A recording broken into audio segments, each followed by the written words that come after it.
So back in the late 90s, early 2000s, of course, the big push was how to get ranked online for different keywords. If you ran a real estate business or real estate company, one of the questions you would want to have answers is how can I get my real estate website ranking higher on sites like Google? And in fact, for a very long time, Google really was seemingly the only game in town. Now, you could be over on Microsoft Internet Explorer if you were using those search engines over there. They also had their game, but it just wasn't nearly as fast. It didn't take off as big as Google. Well, today, Microsoft has their AI system, Copilot. Google has theirs, which is Gemini. And both of these systems are really wonderful in the way that they've changed in the way they give results. Now, both of them still have sponsored ad placement. You remember that if you've been in business any amount of time back in the early 2000s all the way through. I mean, just so much money to be able to have your business placed on these systems and the sponsored results. Back when we first started, the whole trick was to try to get above the fold. And that means like referencing a newspaper. If you have a newspaper folded in half and you pick it up from the newspaper stand, usually above the fold would be what's appearing on the paper till you expand the newspaper and open it up. Above the fold would be being in that top portion of the newspaper where the headline happens to be. Same thing with real estate search or any kind of other internet search. Sorry, still tied to real estate in the brain. So basically, when you are on a search engine result page, SERP, you will then be above the fold, meaning you're going to be where people first see. Now, for people go or scroll down to page 2 or page 3, and now I think you can just do unlimited scrolling depending on what kind of browser you're using. So it just keeps going on and on and on. But at one time, you had to go to page 2 by clicking page 2, page 3, or the arrows that moved you forward.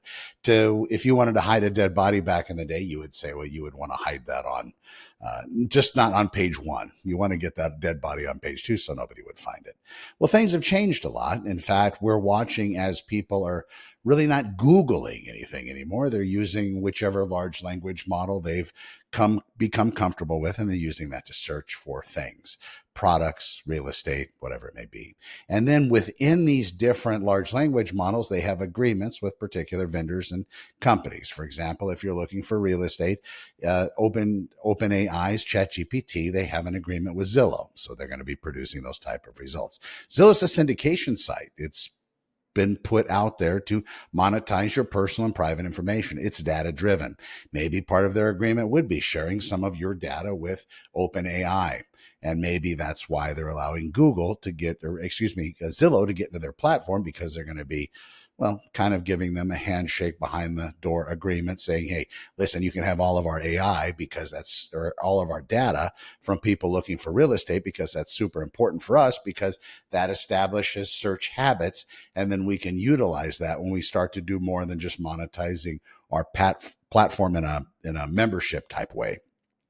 Once they establish it and start having each of those results having to be paid for placement within their OpenAI engine, when people are searching for their various things, wanting to book trips, looking for flights and these sorts of things.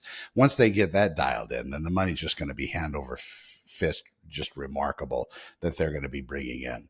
But if you remember, maybe you don't, but the Google's original intention by Brim and this other cat was to build this system so it gave the best search results. There for a while at the very beginning, as they were getting their C-lades and building out the right algorithms to be able to protect people from being spammed to death, or have people try to get their websites to score higher by keyword stuffing, which was definitely what was considered back then a black hat strategy with regard to search engine optimization.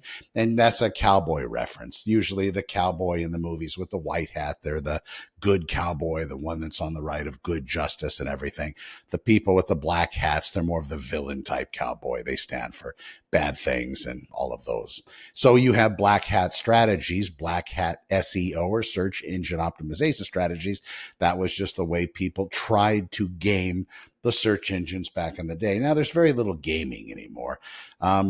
People can make, tons of sites, tons of systems out there and get those links, but the AI engines and even the SEO engines, they're all very understanding of the best ways to try to create content out of nothing and using those black hat strategies, they typically de-rank a lot of those sites that try to do it. Just like Yelp has certain requirements as far as you never ask anybody to leave you a Yelp review. And if you publicize that you're asking people to give you a Yelp review, it creates bad intel with regard to Yelp and your brand. So you never want to do that. So if you're looking for reputation management or somebody to manage your reviews, you want to make sure they understand that. They also understand gating is also against the rules, which happens to be with that solicitation of content, or only just trying to let in those that give you those highest results instead of those that are going to be reviewing you differently. And again, it's against the rules also. So if you're going to be hiring people using AI strategies to be able to make your business appear higher in these different realms, then just be wary. We have those systems and offerings in place as well. And here's the selfish plug for Santa Clarita Artificial Intelligence.com. You can also check out the blog there. And it's not so much dependent, but as you will find out for your business, the more niche you start to get, the more Q&A you start to get, the more conversational you become in the social media posts and the content that you publish, the better off you're going to be ranking in these different AI engines. And there's certain ways, and I did a blog post on this, and that'll be up by the time you watch this video at Santa Clarita Artificial Intelligence.com/blog.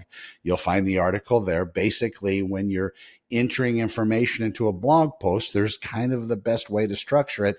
So the search engines, the artificial intelligence engines, or the AEO, the answer engine optimized text should be, so it picks it up readily and then starts to provide your business as the result of particular people's search queries.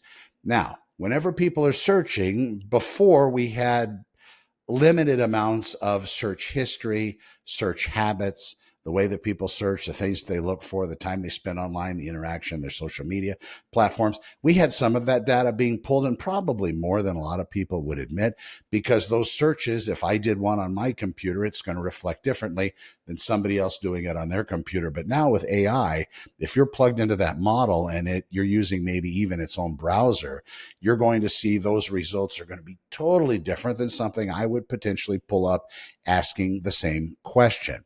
It's going to be feeding everybody specifically. And if you look at the way social media has been set up with AI, the stuff that you're getting in your feed is absolutely 100%. I mean, you'll be there for hours without accomplishing anything in the real world, because of the way that they use AI to structure the content that it's feeding specifically for you.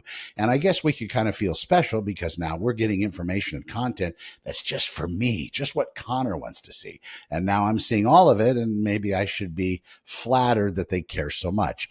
But at the end of the day, they really don't want to make Connor a better person or increase Connor's longevity or help Connor be better in the world. They just want to keep Connor distracted so Connor buys more stuff. And that's the same with you. They want you to be more distracted so you buy more stuff. If you have a business, you probably would like people to hire your service or to buy more of your stuff. So that's the reason why I'm putting this particular video together. So when you're putting together content, you want to make it so there's more references to your business, almost an uncomfortable amount. I know that when we were working on SEO back in the day, when we were building out real estate channels and other business websites, we would find out that if you did too much of that self-promotion within a particular blog article or post or even a social media update, it was frowned on by the algorithms that were in place by these different search engines. And I know bringing up Lycos and Yahoo and AOL search, and then Google search came along and really just grabbed the entire industry and ran away with it and left just dust in front of all the rest of them. Now we're watching that's going to change as well. Now, I don't know if it's going to be Gemini that's going to pull it up. Google has a lot of data. It seems like a lot of the main advertisers out there and these other people that do these CRMs and this different data mining for clients and set them up with their particular business structures, write content for them and these sorts of things. They're leaning more towards OpenAI or ChatGPT by OpenAI actually being the winner of everything. But we're dealing with a smarter than everything intelligence, a smarter than us intelligence, and it's really going to be difficult to see where that goes. It might even be somebody that nobody expects. And then what does that win actually look like? That win would basically be when these systems get to AGI, artificial general intelligence, basically better than every human being in every specific task imaginable.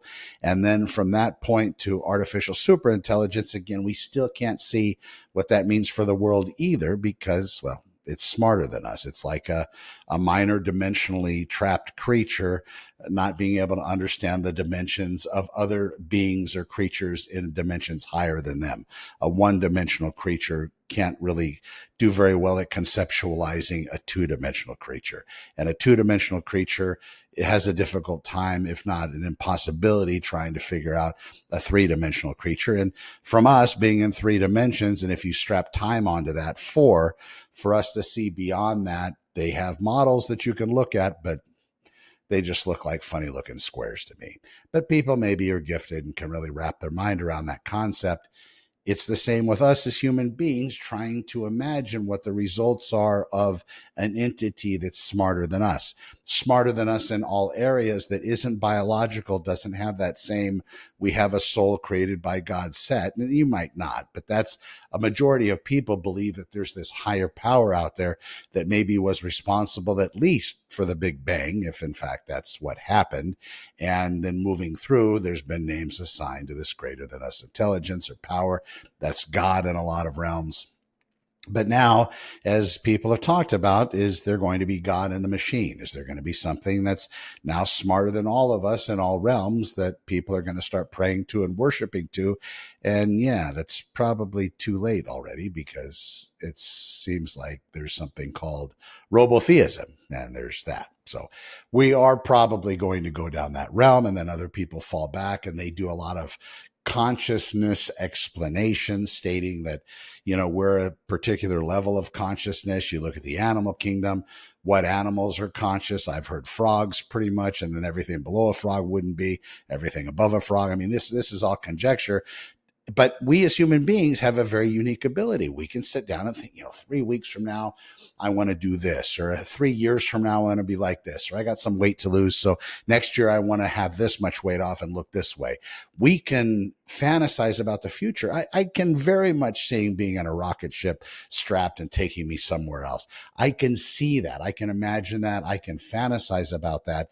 That's part of our consciousness. I can fantasize about what I believe to be my particular religion and my God, and what's going to happen to me after I croak and check out. What's that going to look like? I can also fantasize about me living for eons of time, thousands and thousands of years, because of the advancement and the AI systems that are be putting in place or having been put in place, and maybe them changing the disease thing so we don't have disease anymore. All of our cells continue to improve and we don't age. Maybe they solve that riddle. Now, if they had the technology, would they? What would it cost? Would everybody get it, or just special people get it? We're still running towards this capitalist ideal, making as much money as possible. And then now we have other questions. And I hate to even go on this tangent, but it just seems like everybody's talking about job displacement. Yes. And then are people going to be retrained for other jobs? Maybe, but probably not anywhere close to the amount of displacement it's going to create. And then are there going to be rules be put in place by particular governments stating, listen, I understand you want to build an AI, but it's going to cost you to do that just as much as it would cost you to keep an employee. So wouldn't you rather just have that employee strap 100 IQ points to their brain and use AI in the advancement of your business and their position? So there's a lot to be thought about. I've been crawling down this hole for a while. When you're ready, reach out, Santa Clarita artificialintelligence.com. This should give you at least an idea of, not that you care, but where my mind is currently. And if I had $1 for every time everybody asked me where AI is going to be next year, I would probably have about $5. Be well with that. I'm Connor with Honor. We'll see you in the next one. Thanks for watching.